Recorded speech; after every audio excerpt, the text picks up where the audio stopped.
necessities of life with cookies. Welcome to the Regular or Menthol podcast, where we discuss Kino movies. My name is Tate, and my co-host is Chris. Hello, folks.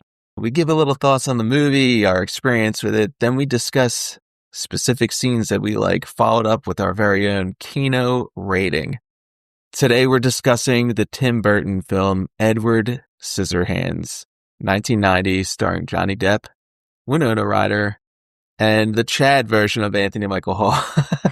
Oh yeah, we gotta get into that. That's for sure.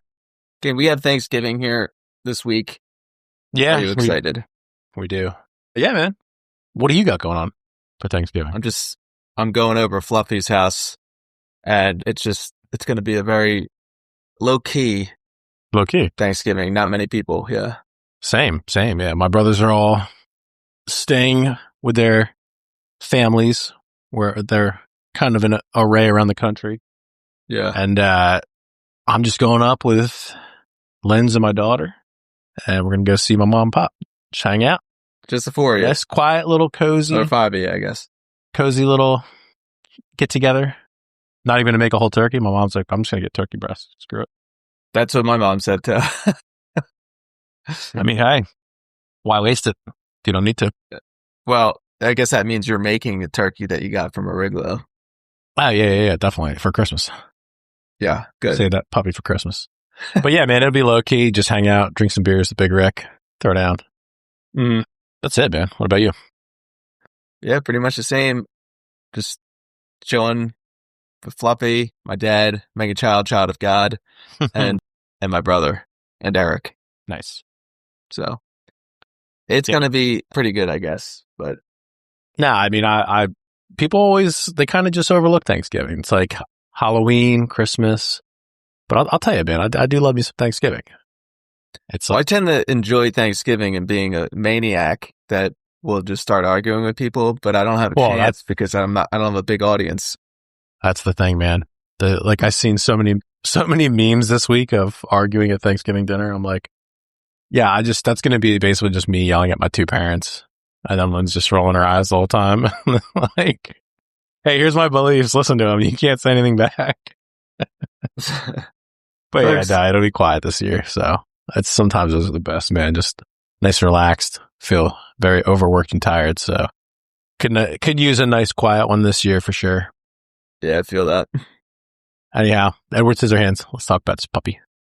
Well, I mean, it's a guy named Edward with scissors for hands, gets adopted by a suburban Avon lady. After taking him into her house, the whole town is fascinated with him and wants to be around him all the time.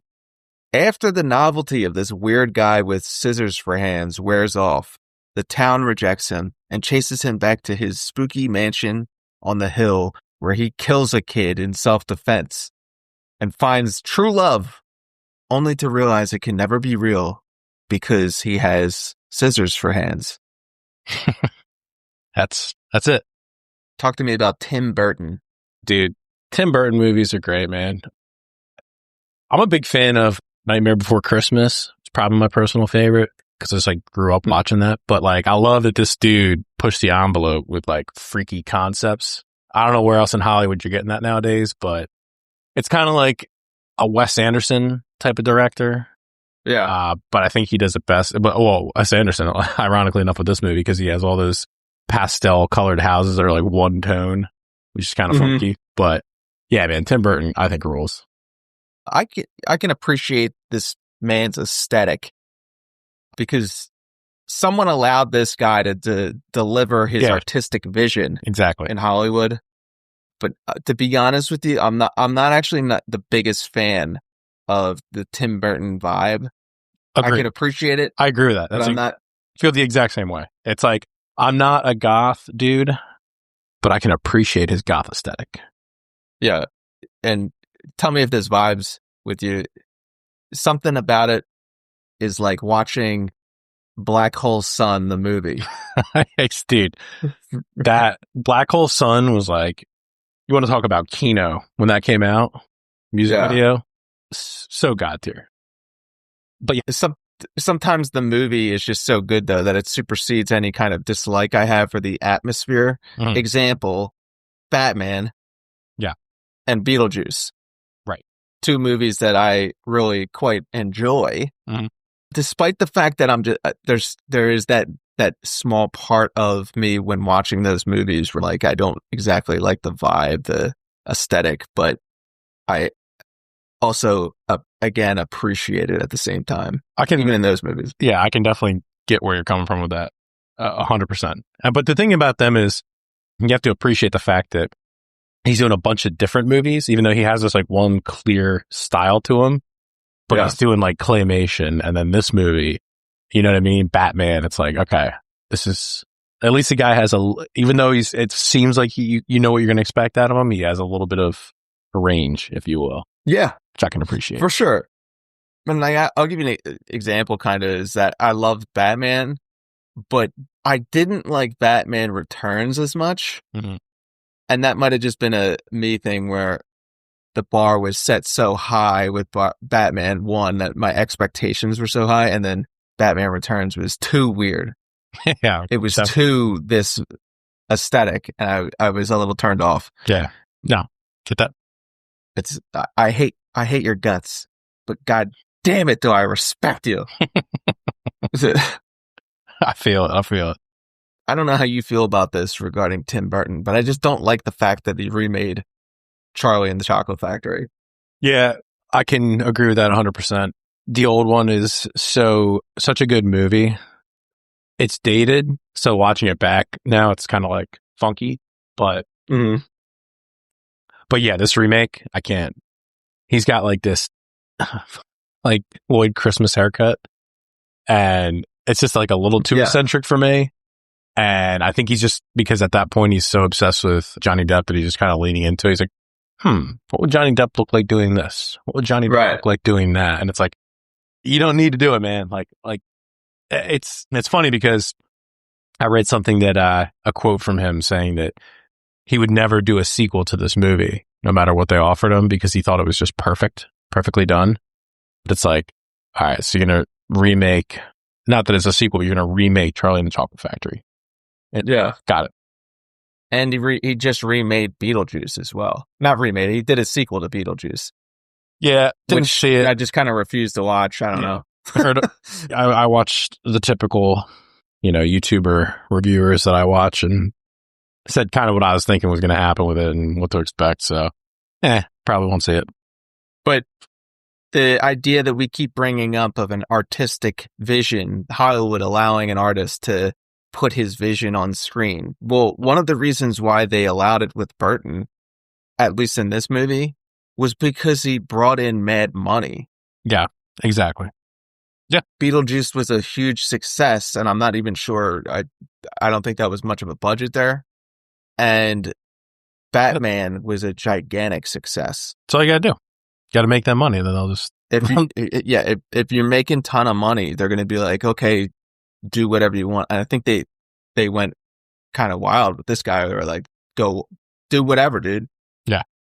A couple movies in a row. Yeah. It's like, I feel like a 1990s Johnny Depp, like this weird character that he was back then, is like one of the few people who could do this role. I don't know how you feel about that. If there's anyone else at that time you think could do it, but I think that he might be one of the, there's a short list for sure, but I wouldn't know if it's an honorable mention, but dude, Dianne Wiest is like, kills this role for me. I think she's like this perfect little sweet motherly figure for Edward. Yeah. Like the whole time, her emotions and like kind of her range throughout it. It's like, she's like the perfect segue to get him into this weird little world that she does. I'm watching this and I'm like, where did I just see her? What did I just see her in? And it's The Lost Boys. We just covered The Lost Boys. And I'm not really sure of any other movies that she's done. Can't think anything off the top of my head. I think she's doing TV nowadays. Right. Yeah, she's doing TV, some form or another, with a couple big names recently. I saw something on IMDb, but yeah, she just kills it in this movie, I think. Very well done. Bravo. We just discussed Johnny Depp being in Willy Wonka, playing Willy Wonka, and I'm like, why is Johnny Depp in every Tim Burton movie? Yeah. Dark Shadows, the Demon Barber movie, Alice in Wonderland, Corpse Bride. Right. At what point does the audience get burned out on Johnny Depp in this strange world of Tim Burton? I don't think they do, because he's so good at what he does that they're just like, okay. Again, like I said, he has these movies where there's enough variance to them that you're getting something a little bit different. So I think they just kind of roll with it. Like, all right, it's a little bit different. I don't think any two are crazy alike, do you? No, it's not. It's not really that. It's the aesthetic. You could tell this is a Tim Burton movie, that all these movies are, and you just see the same actor, and you just kind of get this. I don't know. You're tired of it. Yeah, I don't know if you do or not, but I at one point I was like, oh, here's another Tim Burton movie with Johnny Depp. Awesome, dude. Hey, man, the guy's a fan of him, so he just keeps rolling. It's you see it in Hollywood a lot, where directors will work with a guy or gal multiple times, but typically, I must say, those are always examples of good movies. So, but I can feel what you're saying. I don't know if you caught this, but throughout pretty much the entire movie, you have this neighborhood of these women that are just like super horny. Is there a catch on this? Yeah, and I thought that this movie was some kind of commentary on 1960s suburbs or something, but it's based in the 90s. So I didn't really exactly understand what was going on. Are these all housewives? Yes, dude, I was wondering that too myself. It's like the actual wardrobe and, the TVs and stuff, they all look like they're from the 60s, 70s. But it's just meant to be in the 90s? I think so. Because Anthony Michael Hall's character looks like he's from the 90s. Yeah. And I think that this is the suburbs, and it's supposed to be this like pocket dimension of the 60s never left. Mm-hmm. And it still exists in some suburbs. Yeah. And these are all lonely housewives. Yeah, dude. Yeah, because it's funny because like all the husbands go to work and come home at the exact same time. So they're all just these suburban wives who are like on the phone all day talking to each other. And if something small happens in the neighborhood, they all like freak out about it. But it's just like, it's just the whole lonely, horny aspect of it. I just find hilarious. Like, there's an example where Peg's going through her answering machine, and the one neighbor chick's like, "Hey, it's Marge. Who is he? Call me." "Oh, I hear it's raining at the mountain. You think the kids are okay?" Because like it's like their kids are off like camping in the mountains. So a secondary thought. It's like, I wonder if the kids are all right. But yeah, it's pretty much throughout the whole film. But I think this whole concept of what he's doing here is supposed to be like making fun of suburbia, I guess, if you will. But yeah, or some kind of critique on it. Yeah. So, speaking of, we're talking a little bit about actors in this one, but this might be a hot take, but I have Winona Ryder. Okay, I don't know what your thoughts are on her. I hate her.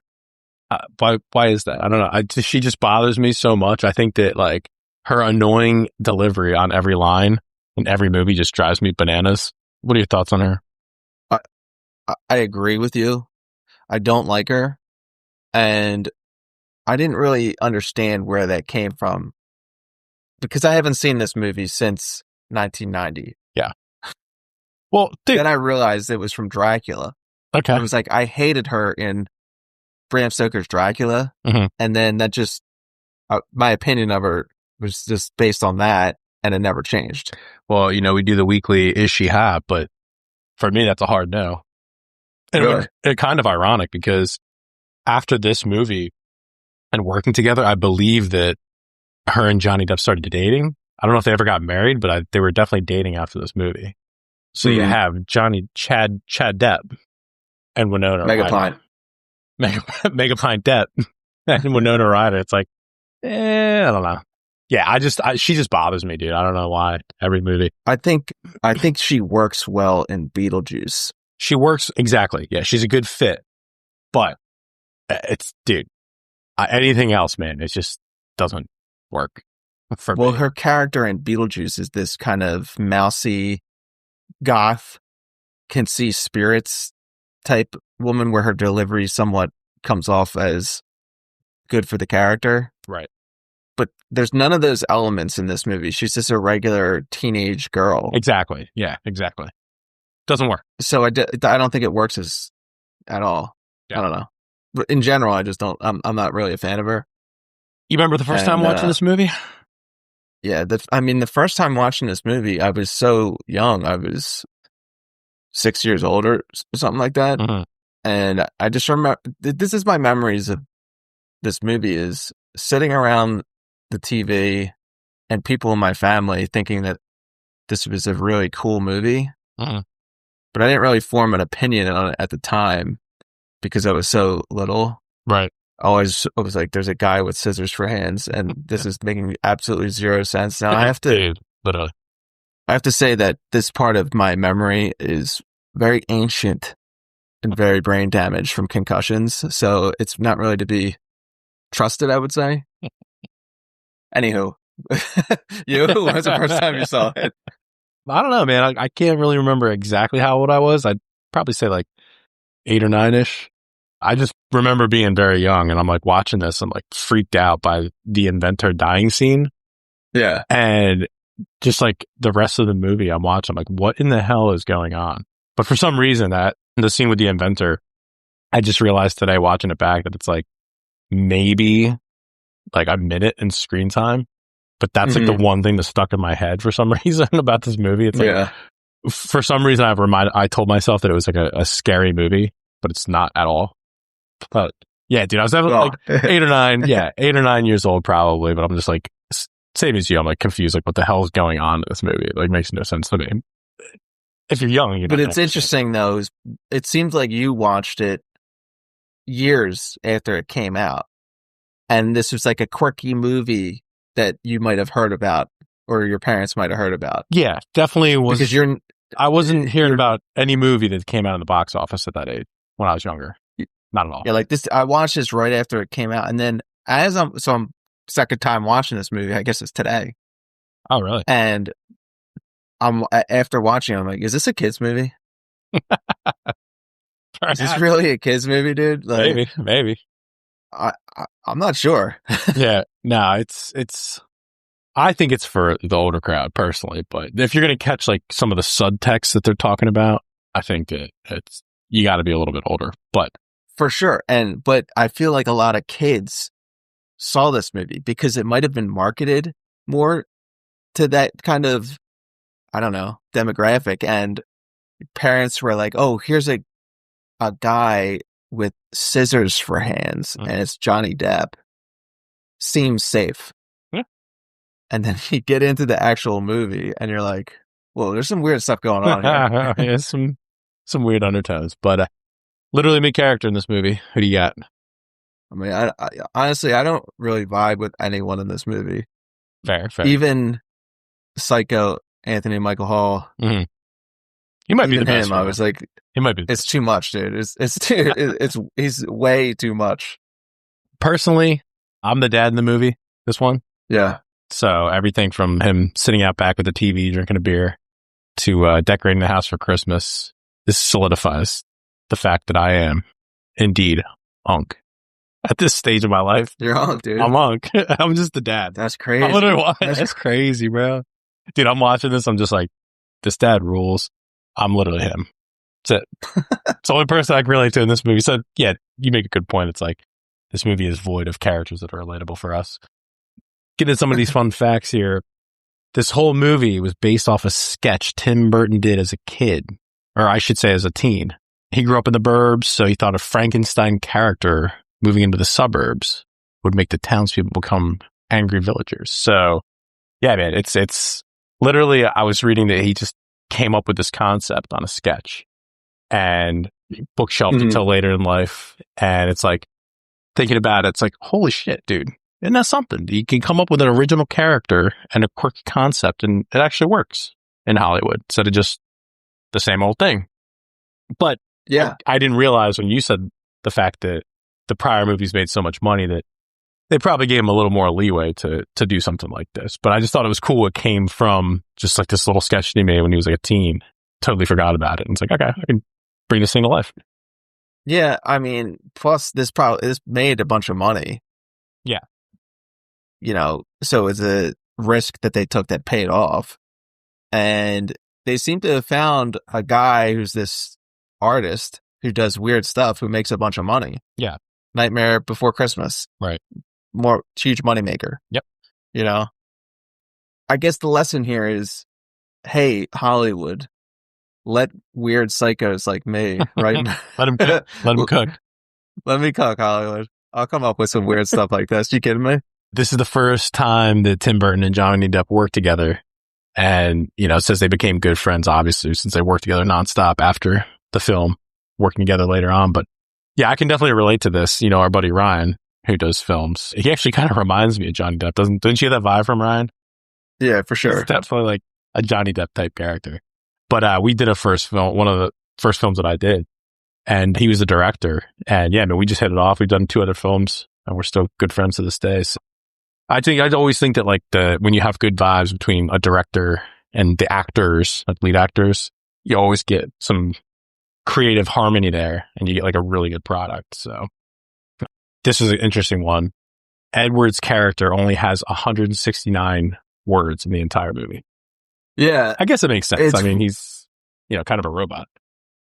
Well, I mean, that brings up a great question. What is he? Well, I mean, he's one of those robots you see the sketch when the inventor, he's like Edward's in half, right? He's teaching him poetry and stuff. He's just sitting in a half on the workbench. And before that, you see the sketches kind of turn page. So he had that layout of that kind of tall, cylindrical robot that was more kind of like the make line of the cookies. So that was, I believe, the core of him. And then he kind of worked. He's a robot. Well, yeah, he's definitely a robot.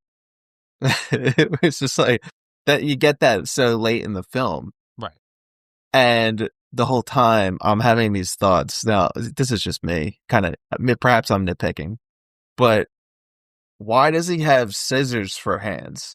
Dude, yeah, it's the first thing your mind goes to. It's like he was, even because it's not revealed till at the end of the movie that the inventor was going to give him hands.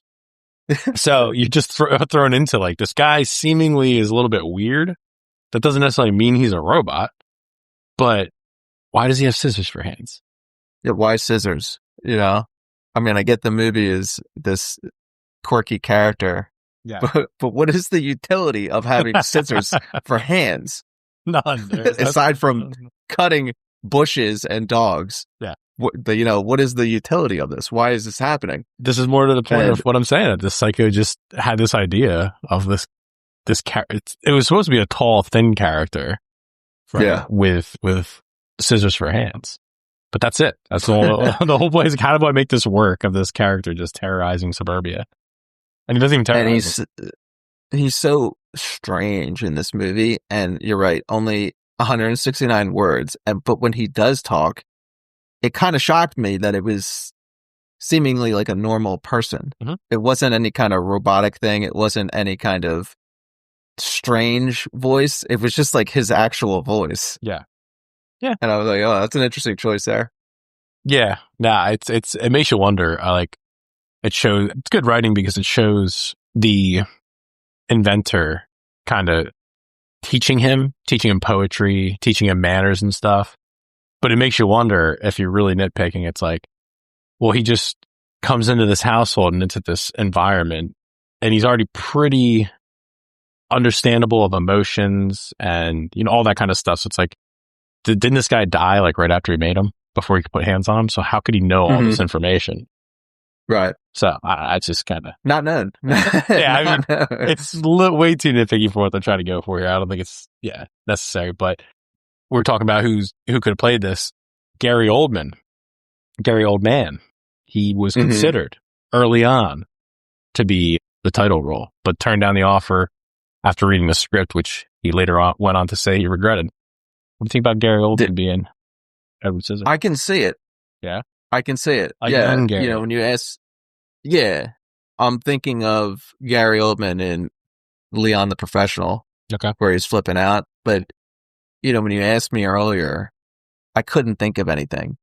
It's hard to think of another actor in a role like Edward Scissorhands. Mm-hmm. But then when you do mention Gary Oldman, I'm like, wait a second. Yeah, I could actually see that. There's a very limited list in 1990 of who the guys were that were. I mean, Johnny Depp was just 21 Jump Street coming off that or whatever. So I think there's a few guys, but on the contrary, the character of Jim. Listen to these names: Sean Astin, Christian Slater, our boy, Kiefer Sutherland, River Phoenix, and Crispin Glover. It's funny because it's just strange seeing this dude from Weird Science being the psycho bully boyfriend. Isn't that something? On top of any of those names there that would seemingly, make more sense. Crispin Glover. Glover. He's the nerd, isn't he? Kind of. I guess so. But he's he's the nerd dad from Back to the Future, but I turned around at the end. Well, so you want to get into that topic. Jim, right? This is Anthony Michael Hall, folks. This is Brian from the Breakfast Club, if you all recall. Now, Breakfast Club and Weird Science both came out in 1985, okay? Mm-hmm. This is I don't know if you know about this. In 1988, he goes on to star as a jock quarterback in the movie Johnny Be Good. You ever hear about this movie? I'm vaguely familiar. Okay. It also stars Robert Downey Jr. That's 3-year span, okay? And then you have 1990, which is this movie. So in the course of 3, I guess he's not as jacked in Johnny Be Good, but in the course of 3 to 5 years, this dude goes from being the nerd in Weird Science and Breakfast Club to being the Chad. How does this happen? You tell me. I think that the span of 5 years, probably he grew up. That's number one. Number two, I think he's just on a natty bulk. Natty bulk. Go on. Yeah. He seemed to be a very skinny guy. Okay. So you just get this guy on a milk diet. You get him drinking the calories. And sure enough, you're going to be ballooning up over 200 pounds as a skinny guy. You're not going to be super fat. Right. Because if you're skinny, it's almost impossible to get fat unless you're really putting in effort for a long time. Is it time to explain to the viewers raw milk and the benefits of? I mean, I don't know if people are ready for that, but if you're a skinny guy, what do they say? They say eat more food. But there's only so much food you can eat before you start getting tired because your digestion has to break it down and everything. Mm-hmm. And one of the solutions that I found is you just drink your calories. Right. And what's one of the most complete things to drink, fat, sugar, protein, is just milk. So people go crazy with this diet where if you're skinny, there's a diet online that people tell you to do called GOMAD, gallon of milk a day, which is unbelievably disgusting. That's a lot of calories. And it's a lot of milk. It's expensive. And it's like, dude, that will 100% get you fat. That's so many calories. Dude. But if you go like a third of a gallon a day, plus on top of what you already eat, that's a recipe for putting on weight. Are you getting fat in this diet? Yeah, you're gonna put on like some fat, but as a skinny guy, you're not going to be quote unquote fat. Right. You're just going to bulk up to like 200 pounds. Like, let's say you're 160 pounds in high school. What were you in high school? Do you remember? Dude, I started lifting my sophomore into junior year. But dude, 6'2", at my heaviest, dude, I was like 185, 190. Like that's a pretty, it's different. But I was 6'2", yeah. Like 6'2". I was 5'11", and I was like 160 and at most 170. So I was like rail thin. Once you start eating the correct amount of calories, and in this case, drinking them, you just go up in weight. Right. But you're so skinny to begin with that you don't become a fat person. You just become a normal person. Yeah, it gets you to like normalcy. How many calories do you think is in a gallon of whole milk? A gallon? Yeah. Don't know. 2,400, bro.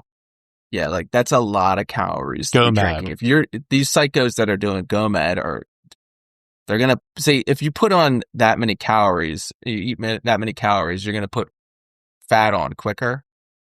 And the thing is, you got to learn how to kind of stop, and you got to learn how to do it over a prolonged period. So it's better if you do less milk every day, but stay consistent for a longer time. That would be my I can't even expert imagine analysis on how Anthony Michael Hall became a Hollywood Chad. Hollywood Chad. Dude, have you seen him recently? He did that movie War Machine, No. and he's like dad bod maxing. Really? He's thick. Like I real mean, thick. he's old too. Well, that of course, yeah. But it's to just be fair, I this mean, guy the just- last thing I think I saw him in was that Batman movie with Christopher Nolan, The Dark Knight, I guess. yeah. Look, hats off to him. The guy went from, doing weird science, and he's like, all right, I want a more, I don't know, serious Chad role. I want him to be considered like this dude. So he accomplished it in 3 to 5 years. Very impressive. Or at least not typecast as an 80s nerd. There you go. Because he's probably tired of doing that same. Because I mean, you look at those two roles, Weird Science and Breakfast Club's the exact same dude. He's like, I'm going down this rabbit hole, and there's limited work I'm going to be able to get. So yeah, hats off to him. Anyway, aside from this being an episode about lifting and putting on weight, let's talk about these keynote scenes. It's like the opening, I already mentioned it, but it's like you have this kind of suburban, she's going door to door with the Avon lady, right? And you get the houses with all the exact same matching colors, the pastel colors. But the funniest thing is like when they walk up to the doors, actual front door is the exact same color tone as the rest of the house. The pillars, like everything's just like one exact color. It's like there's no variance whatsoever. I find that hilarious. This is like an extreme version of where I grew up. Yeah.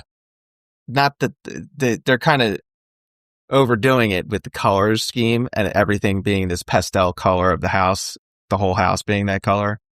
But like where I grew up, after the war, they built my hometown in the suburbs. And like a third of the town is this place called White City. And they're just white houses? They're all these houses were all painted white, and every house was the same. Nice. Today, every house is completely different because every person that bought one of those houses put their own unique addition on. There's maybe 1 or 2 original houses left, and there's probably hundreds of these houses. Well, it's funny because Tim Burton did say that this was supposed to be reminiscent of where he grew up in Burbank, but I did read that this whole neighborhood that they show, aside from having this same colored houses that they were painted in the movie, it's exactly the same, unchanged. They're all these like 1-story houses in this neighborhood. They all look the same to this day, which is pretty wild. Another aesthetic thing that I can appreciate is, I don't know if you call it this, but they have the castle, and this is where Tim Burton gets his Tim Burton on. But she walks up to the castle, obviously because she is not able to sell to anybody. So she goes to the end of this cul-de-sac, which is like hilarious because it's like this cul-de-sac of all the same houses. And then it's like at the very end, there's just like this entryway to this dark castle on the top of this like hill, which is kind of hilarious. But she goes up to the door. It happens like real quick, but if you notice, the door, the metal on it and the handle itself is kind of like a little eccentric and has that Tim Burton signature look to it. I don't know if you caught that. Yeah. And then you go inside with all the machinery and everything, and it's like, it's a real life version of some of like the kind of crazy curves you get and stuff from Nightmare Before Christmas. Yeah. Catch that? 100%. Yeah. Yeah. It's cool. This is like a guy who to me, it's like, he has to have a say on everything that happens on set, which is, I read last week, we talked about For a Few Dollars More. Sergio Leone was the exact same way. It's like, I have to know everything. I want to see everything. I want to prove everything. It's like, this is in this psychopath's head. And he's like, I have to make sure this is like everything that I want it to be exactly well, which I can respect, dude. You should always be listening to some creative, insight from other people. But the fact that it's like, I'm locked in, I know what I want. And then his signature style, I just thought was super cool. Mr. Chris, I personally have found that being an OCD control freak is really not good for my life. Yeah. But if you're someone who's bringing your very unique artistic vision into 3D reality, I think it might be mandatory. I don't know that I'm a control freak per se, because I'm like, whatever. But I will say I am OCD, dude. I've noticed this over the past like couple of years. I'll just walk around my house and just put everything back into place that my wife and daughter kind of mess up. Yeah. Like the one thing I can't get her to do after living with her for like 10 years is to close a closet door all the way. She just leaves them like a little bit slightly open. Are you referring to your wife? Yeah. Yeah. My daughter knows how to close them. My wife doesn't. And I'm like, how many times do I have to say this like little thing that just drives me crazy? So I'm just walking around my house constantly, just like picking stuff up, closing doors. And that is like, I definitely have OCD. It's like, I don't know how severe you'd consider that, but dude, I don't think it's a bad thing. I will check my car lights 2, sometimes 3 times when I'm walking away. It's a little alarming. Yeah. We've been working together, and I'll leave the room and I will walk across the building and go to my car to check if the lights are on. I'm not kidding you, dude. That's kind of, that's for some of me about this. Well, dude, I mean, what's the fear that your battery's going to die and I just give you a jump when we leave? Yeah. And in fact, I have a portable battery charger in my car. There's literally no danger. It's mental illness. I can't help it. That's like your one trigger. It's just your lights in your car. Have they ever been on? So they have been, but the reason why I'm triggered by this is because on my old car, Dodge Spirit, when you left the lights on, there was no like alarm or anything. Like when you know how like that happens sometimes if you leave the lights on. And I went to a class in college, and then I came out like an hour later. Right. And car worked perfectly fine still. I was like, yeah. Speaking of cars, I mean, this van that Jim's friend drives, what are your thoughts on that, puppy? It's pretty awesome. And my thoughts are that vans don't get enough respect. Yes. In this country, in the world, in the movie industry. It's because they suck now, dude. These minivans nowadays are dumb as shit. They're like basically SUVs with like this giant cab on the back. But I'm talking about this 1971 Chevy van. Okay. This is a Chevy van. There's no weird, quirky name tied to it. It's like my first car ever was a 1990 Toyota pickup. That was the year before they called them the Tacoma. So I'm like, I have a Toyota pickup. Okay. The respect for the fact that they just used to be called pickup or van. It's like this one, the actual body layout of this van is awesome because it's like a little bit shorter. If you noticed, it's like raised up on the back and it's got this like metallic blue purple paint job, which I can get past the flames or whatever. We're talking this is like the 60s or 70s, but like it's a short body, right? So it actually looks kind of rad from the side. And above all else, the inside upholstered. Yeah. Did you catch that? It's pretty 70s looking for sure. It's mean looking. I want it, dude. That thing rolls, dude. I don't care. I feel like everyone in this country has a pickup truck. When in reality, what they should have is a van, because vans are perhaps even better than pickup trucks at hauling stuff. Yeah, but I don't know. Crazy? No, I'm not. I'm disagreeing with it because I drive a truck. Take? Yeah, well, I mean, I drive a V8, but it's like, I don't know if you're going to be able to tow or, be able to get out of a situation as well as you would in a truck, in a van. I don't know what these vans are like, what's under the hood these days, but I don't know if it's going to be as good as a truck. Perhaps not. But I guess what I'm thinking is like, if you have some kind of business Right. where you need to put stuff in your vehicle, wouldn't it be better served to have a van sometimes? Well, dude, I mean, that's what those people who they go camping in their vans or whatever. But if you see people who are, well, yeah, but dude, there's the actual business owners that have like those Mercedes vans. Yes, that's what I'm talking about. They're like the tall ones. Oh yeah, dude, those things can haul ass, no question about it. Because that's what this is. This is a legit van. Right. This isn't like a minivan or anything. Mm-hmm. This is pre-minivan era. And the only other vans of this caliber I can think of is the A-Team. Yeah. With their incredible van and Scooby-Doo. Right. Well, the Scooby-Doo van looks exactly like this. It does, yeah. Because, folks, and I do a little bit too much investigation on these episodes, but this is the first gen of the 1971 Chevy.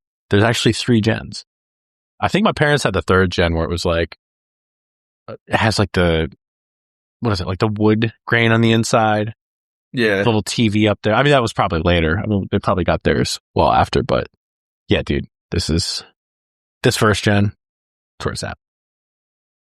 Just another, I mean, all I'm talking about this entire movie is the aesthetic. So there's another aesthetic here where they're watching, Kim and Jim are in the living room and they're watching Edward on TV and he's rocking these Nike Air Force. They're like these flights. I think they're the Jordans of the time. And it just kind of reminds me of just my childhood growing up. And I had those Reebok pumps. You recall those things? Sure do. Remember the pump? Sure do. Did you have the pump? I never had the pump. Dude. I was more into Jordans. Yeah. But the pumps, for people that don't understand what we're talking about, they're a shoe, and on the tongue of the shoe, there was this little plastic basketball, and you press it, and it would pump air into the shoe. I'm not actually sure. I was going to say, is there science behind that? What actually could help you out? I don't think it did. I'll say this, though. Number one, they still exist. Yeah, I saw that. And number two, holy smokes, what a flex it would be to wear new pumps into the gym. Yeah. Dude. I mean, and then dunk. Damn near. Have you ever dunked before, King? On a 10-foot rim? Have I ever dunked? No, I've never dunked. I can't jump that high. I'm not a good basketball player, ladies and gentlemen, but play me one-on-one and I'll get around you. I'll school you. No, I just thought that just reminded me of that. I'm like, dude, these shoes rule, because we also had Jordans growing up. Imagine, like, my family's middle class, so my dad had to buy 4 pairs of everything. And like 1 year, we were allowed to get Jordans. And it was like the year that they were I don't even know the name of these. There's so many freaking pairs of those shoes. But it was like the old school ones that had like the really cool 23 on like the cross pattern front. And I think we got them like each color. Like one of us got them in this turquoise. One of us got them in like the white and the blue. It's pretty awesome. Dude, I hear this and I had that exact same experience. And I'm like, dude, I wish I could go back in time and just beat myself up. Like, like the idea that I'm forcing my parents to get me Jordans actually sickens me to this day. Well, I'm like, damn, I wish I just got boots or something. I don't know. Well, I mean, I think at the time we were all playing sports and stuff. And I mean, Jordan was like, at the time, I guess this would have been like 90s, like late 90s. So he was like in his prime. So everyone's like freaking out. Mm-hmm. But yeah, I mean, it's one and done. It's like you're allowed 1 pair of Jordans and you're done. So after that, it was pumps. Reebok pumps. Did you have pumps? Oh yeah, I had a pair of pumps. Oh really? Oh wow. But they weren't hot back then, dude. They weren't like the biggest thing. Yeah, like when they first came out, they were cool. But later, like a number of years later, the novelty wore off. Dude. And now there's just that nostalgia market for it. Justin had a pair of those Griffies, which to this day, I'm like, those are so sick. But I don't want to be like him because it's like my older brother. So I got a pair of the Frank Thomas Big Hurt sneakers. Big Hurt? Dude, check those. Dude, those things are gnarly, man. They're awesome. Had those the 1 year. It's sick. Anyway, I mean, aside from this guy's shoes, his whole outfit, this whole movie is just wild. He's wearing these acid wash jeans. He's got his, is he wearing a tucked in turtleneck? Is that what's going on in that scene as well? Either way, it's tucked in. I've seen a couple turtlenecks in this movie. There were a few. He's got leather jacket. The leather jacket kind of looks. It says pretty "mum" tough in this on movie. it. M-U-M, mum. It's Mum. like, what is this aesthetic, bro? But he does kind of rule. I must say. I guess we should talk about the fact that Edward Scissorhands is borderline raped by one of the town women. Yeah, this actress, I can't remember her name, but apparently she wanted to use this as an opportunity to get into comedy. So I think she was just playing the role. I think she actually one of the best roles in this movie. Absolutely killed it. But yeah, there's the idea that she's all horned up and she gets him in the back of this room. I just love, he goes to the diner. He's like, yeah, then she took me in the back room and took all her clothes off. And the dad thinks nothing of it, but the rest of the family's like looking at each other. It's just never spoken about again. Imagine this is one of those scenes where you as a kid are watching this with your whole family. Yeah, right. And it gets real awkward. Because you're like, what's going on here? And then your mom and dad are like, oh, shit, how far is this going to go? Yeah. What are we doing here? Oh no, they're going to have the sex. Well, it's not as awkward as when you're got a TV show or movie on and it's like people are starting to get naked and your parents are in the room watching it. It's like, that's kind of a little cringe. Very cringe. I've experienced it almost 100 times. I've experienced that like once or twice. I'm like, I got to know what I'm watching because it's like super awkward. Well, my psycho dad would just watch. Your dad's your dad will watch anything. My dad watches movies. Like something that's like rated PG-13 or R. He's like, I'll tell you what, Big Chris, that's just not my liking. I didn't like all the cursing. I'm like, you know what, Dad? Neither did I. Appreciate that. Yeah. Thanks, Big Rick. One of my favorite things, the mom, Peg, all of a sudden the town starts turning on Edward Scissorhands. Yeah. And she has this thought where she's talking to her daughter. She goes, you know, when I brought Edward down here to live, I really didn't think things through. It's like, yeah, we know. That's what I've been asking myself the whole movie. Like, she goes up to his dude's scary castle, meets him in this top floor. He's just sitting in the corner in the shadows. Silhouette. It's like with knives hanging out. It's like, oh, okay. And she's like, oh. And then she sees him. She's like, I'm going to take you home. Immediately moves him into the house and just starts caring for him. Now, I'm watching this, and immediately when I saw her go up to the house, I'm like, how's this whole movie going to work? Yeah. How are they going to do this? And it doesn't make any sense I keep asking myself through the movie. I'm like, why did she take this guy into her house? I think the movie is just supposed to be eccentric and you're not supposed to ask questions. And the craziness just kind of happens and you don't have to ask. I don't know if I'm explaining that right, but it's just, that's my take on it. But yeah, but then I totally agree. And this is me kind of nitpicking, me just kind of not being able to get past this stuff. But then when she comes out and says, you know, I didn't think this through. I'm like, yeah, dummy. No shit. We got that. I've been thinking that the whole movie. Yeah, they could have omitted that line probably. But, well, you're talking about how all the townspeople come and like they kind of go after him or whatever. I don't know if you caught this, but there's a scene where he's sitting at the end of the driveway and this dog comes up to him and it sits next to him. Almost feels like solid. And I might be like looking way too hard into this, but it sits next to him and he just looks over and he snips in front of its bangs so the dog can see. And Edward gives this like slight smirk, like he's happy with it. And like a friend, the dog stands up and just runs away. And he has this like grin wash over his face where he's like sad again. Mm-hmm. And I'm like, this is kind of an illustration of the entire movie where everyone just used him and used him and used him. And then when he's no good, they just kick him to the curb.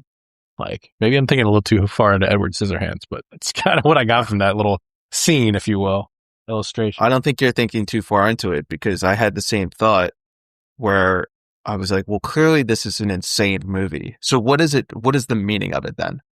Right. There's got to be some kind of deeper meaning.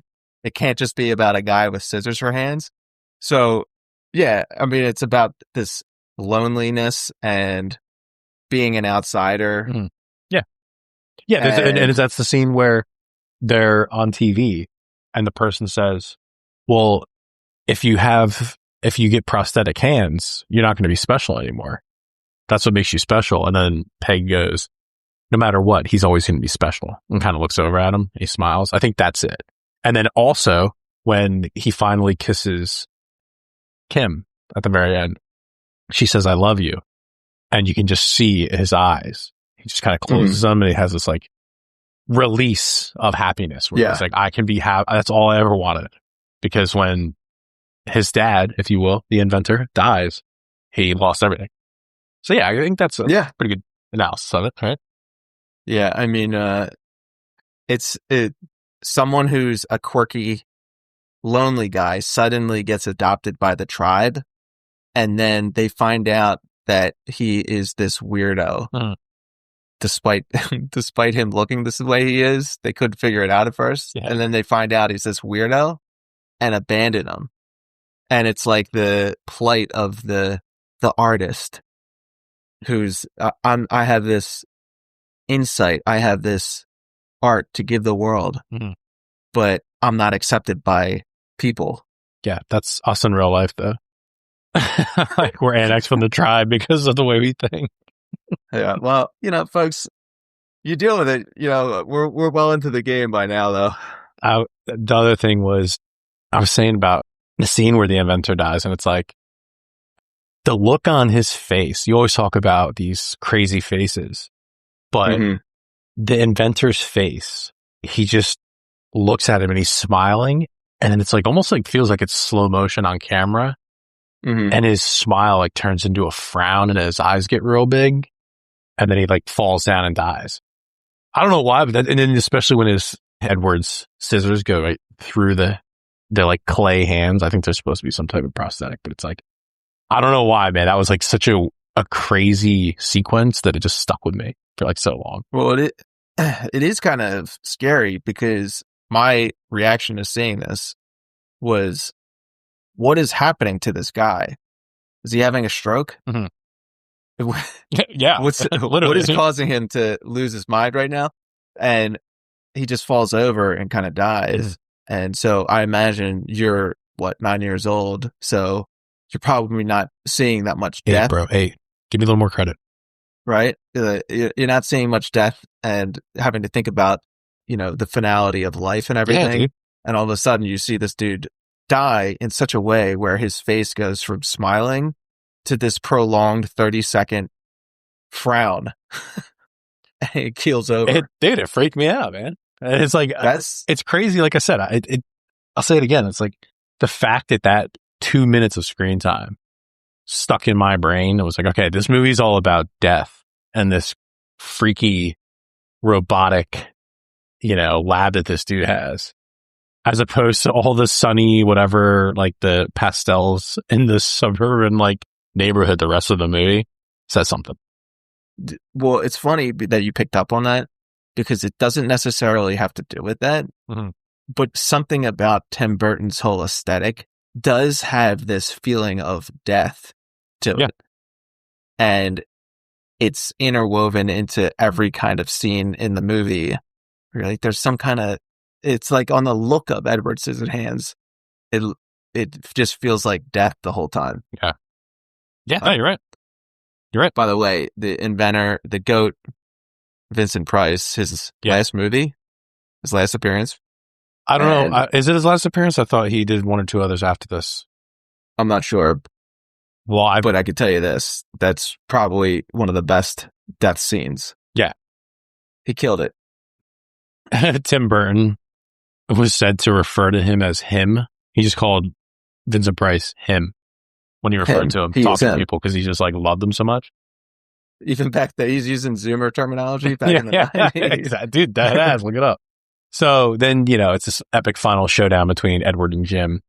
And we're stuck with Winona Ryder to finish out the movie. All right. It's like she rolls down and says this. And then to her defense, like it's written poorly in the script. And she says, yeah, you can see for yourself. See? Yeah. And she holds up this hand and it's like, you didn't need the second C in there. Every time I've seen this, it just bothers me at that end. It's like, I'm cringing because this is horrible dialogue. But yeah, like I said, you got her finishing out this movie with that sequence, and then she's reading to the granddaughter in the bed, telling her the story from the get. This whole entire thing is her reading to the granddaughter.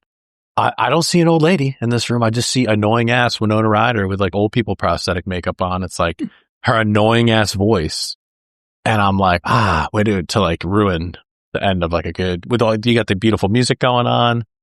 I get the Christmas vibe right there with all the snow, right? And then I got Winona Ryder. It's like, no thanks. Better age regression, Edward Scissorhands or The Irishman? Not known. I mean, I just like the fact that Jim is so unhinged in this movie. Yeah. It really culminates at the end. I mean, he almost gets this kid killed by making his buddy drive around drunk. Yeah. That's so good. Just drive! He starts like losing his mind, just barking orders at people. And the van is perhaps the most insane drunk driving you'll ever see on film, where it's just swerving back and forth. Yeah. Let's see. Jim pulls a gun out against Edward. Mm-hmm. Holy smokes. Like, this guy is really unhinged. He's like, I'm going to really kill this guy. Dude, it's those teenage hormones, bro. Gun doesn't work. So what's he do? He goes immediately to beating him to death. Mm-hmm. And Winona Ryder tries to pull him off, and he just slaps from the ground, front kicks her in the chest. Nice. Front kicks her. Nice. And then, Edward Scissorhands stabs him in the chest, and he falls out a window. If you recall, basically, Edward Scissorhands gets away with not murder, I guess, because it's self-defense. But who's going to believe him? Yeah, who's even looking into it? The cop already went down. He's like, "Yeah, show's over. No one's going to look into it." Yeah, you think about the fact that the parents are like, "Okay, now we have our dead son. What's that investigation looking like?" Right. Because all the townspeople went up. They're like, "Oh, we saw a dead body." By the way, the guy's still alive. No one thinks at all to just go back into check out this giant piece of real estate. Winona Ryder. It hasn't been paid for, or hasn't been paying his property taxes every year. No, Winona Ryder told us that he's dead, so it's all good. Just chalk that up. She showed us a scissor hand, but so he's dead. To your point, though, you're talking about. Believe me, this guy. If you remember when he's telling her about getting their own van because his dad won't give him any money earlier on in the movie, he's like, "Yeah, we can get our own van with a bed in the back." So this guy is just gooning. He's got all this. He's goon max. He's got all this teenage testosterone flowing through him. That's his major concern. So he's apt to pull out a gun on Edward and shoot him. That's how I want to get. Go on. I remember when I was a teenager and I was completely insane. Mm-hmm. I want to get like that again. I want that energy again. That's why we start roid maxing. It's not for the muscles, ladies and gentlemen. It's for the mental issues. I just want that energy, dog. Press F. Ain't happening, King. Anyhow, I mean, that's your movie. I think, Kino rating, I guess. I'll go first. Sure. I like this movie a lot. I mean, I've seen it quite a few times. I think it's just a fun movie, right? You can kind of watch whenever. It's an original idea. So I'll go with an 8 on this one. Again, not the greatest movie ever made, but for its genre, which is, a weird Tim Burton movie about a guy with scissor hands, it's one of one. So I also love that they throw in some Christmas elements there. It's cozy in my book. But yeah, man, it's like this crazy dude came up with this idea from a sketch and made it into a movie, and it's entertaining. Yeah. So, you know what I mean, man? I'm always for something that's original concept. And again, dude, from his acting to a lot of the supporting characters, I thought were really good. Music is done by Danny Elfman, who's, pretty popular He did, I think, a lot of the other movies from Tim Burton, but Tim Burton guy, yeah. Yeah, I like it. It's an 8 for me. What about you? Yeah, I mean, I give this movie, I guess, a 7. But I have to say, like, it's such a unique, original movie. Mm. I like Batman and Beetlejuice better. Right. Because of the story. But if you're going to go on pure Tim Burton Kino, this is the number one movie right here. Yeah. Pure Tim Burton. Not like with Batman. He has to work in the whole mythos of Batman into his aesthetic. This is just straight from his brain. His whole right, exactly. This is his whole thing right here, and I have to appreciate that. Yeah, I appreciate art. This is art. I think so. I think it's a fun movie, man. I mean, you can watch it anytime. So, ladies and gentlemen, next week we have some more Sam Rockwell Kino with the movie Moon. Oh yeah, baby. That's my movie right there, man. My brother and I saw that downtown Philadelphia. It was like, wow. You probably know better than I did. It's like one of those, it's like this theater down there that only has like 2 or 3 movies playing. I forget where it's off. I think it's down towards like Rittenhouse, if I recall. Okay. But he was like, dude, Sam Rockwell movie. Cause we were like big into Sam Rockwell back then. When that came out, I was like, he said, we got to go this weekend. I'm like, dude, done. So that movie, folks. One of the regular Mount Rushmore actors. Oh yeah. So that's next week, folks. Till then, get you on the next one.